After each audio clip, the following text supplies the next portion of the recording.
రాఘవేంద్ర స్వామి ఆలయం నెలవై ఉన్న ప్రాంతం మంత్రాలయం.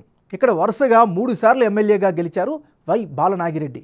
నియోజకవర్గం ఏర్పడినప్పటి నుంచి బాలనాగిరెడ్డి హవానే కొనసాగుతోంది.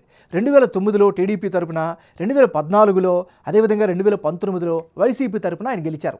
ఈ మంత్రాలయం నియోజకవర్గంలో 60% బోయ కమ్యూనిటీకి చెందిన వారే ఉన్నారు. ఈ సామాజిక వర్గం నుంచి బలమైన నేత మాత్రం మంత్రాలయంలో లేకుండా పోయారు. దీంతో జనాభాలో డామినెంట్గా ఉన్న పొలిటికల్ పవర్ మాత్రం రెడ్డి సామాజిక వర్గం చేతుల్లో ఉంటుంది. వైసీపీ నుంచి బాలనాగిరెడ్డి బరిలో దిగుతుండగా పొత్తుల్లో భాగంగా సీటు తెలుగుదేశం పార్టీ అభ్యర్థి రాఘవేందర్ రెడ్డి దక్కించుకున్నారు. మరి big TV exclusive election survey 12 సర్వేలో వెల్లడైనటువంటి అంచనాలను ఇప్పుడు చూద్దాం. బిగ్ టీవీ ఎంతో ప్రతిష్టాత్మకంగా చేసినటువంటి 12 లేటెస్ట్ రిపోర్ట్ చూసే ముందు ఈ ఏడాది జనవరి 27వ తారీఖుని చేసిన 12 సర్వేలో మంత్రాలయం నియోజకవర్గంలో సర్వే అంచనాలు ఎలా వచ్చాయో ఓసారి పరిశీలిద్దాం. 12 సర్వే ప్రకారం మంత్రాలయం నియోజకవర్గంలో వైఎస్ఆర్ కాంగ్రెస్ పార్టీ అభ్యర్థికి అనుకూలంగా 48% ఓట్లు, తెలుగుదేశం పార్టీకి 44% ఓట్లు, ఇతరులకు 8% ఓట్లు వచ్చే ఛాన్సెస్ ఉన్నట్లుగా 12 సర్వేలో వెల్లడైంది. పొత్తుల ఖరారు, అభ్యర్థుల ప్రకటన తర్వాత కీలకమైనటువంటి మంత్రాలయం నియోజకవర్గంలో 12 సర్వేలో భాగంగా వచ్చినటువంటి లెక్కలను ఇప్పుడు పరిశీలిద్దాం. ఇప్పటికిప్పుడు ఈ నియోజకవర్గంలో ఎన్నికలు జరిగితే వైఎస్ఆర్ కాంగ్రెస్ పార్టీ అభ్యర్థికి అనుకూలంగా 48% ఓట్లు వచ్చే ఛాన్సెస్ కనిపిస్తున్నాయి.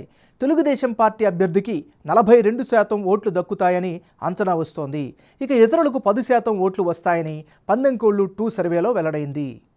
12 సర్వేకు 12 సర్వే 2 మధ్య జనం యొక్క అభిప్రాయం ఎలా, ఎందుకు మారింది? వైసీపీ, టీడీపీ అభ్యర్థుల్లో ఎవరికి ఎడ్జ్ పెరిగింది అన్నది ఇప్పుడు చూద్దాం.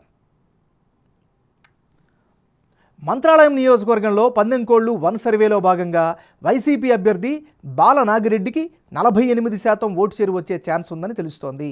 అయితే తాజా సర్వేలోనూ అదే నెంబర్ రిపీట్ అయ్యే ఛాన్సెస్ కనిపిస్తున్నాయి. అటు టీడీపీ అభ్యర్థిగా నాడు ప్రొజెక్ట్ అయిన తిక్కారెడ్డికి 44% ఓటు షేరు వచ్చే ఛాన్స్ ఉన్నట్లు తేలగా, తాజాగా తెలుగుదేశం పార్టీ టిక్కెట్ దక్కించుకున్న రాఘవేంద్ర రెడ్డికి 42% ఓట్లు వచ్చే అవకాశాలున్నట్లు 12 సర్వేలో తెలుస్తోంది. అటువైపు ఇతరులకు గత సర్వేలో 8%, తాజా సర్వేలో 10% ఓట్లు వచ్చే ఛాన్సెస్ ఉన్నాయి.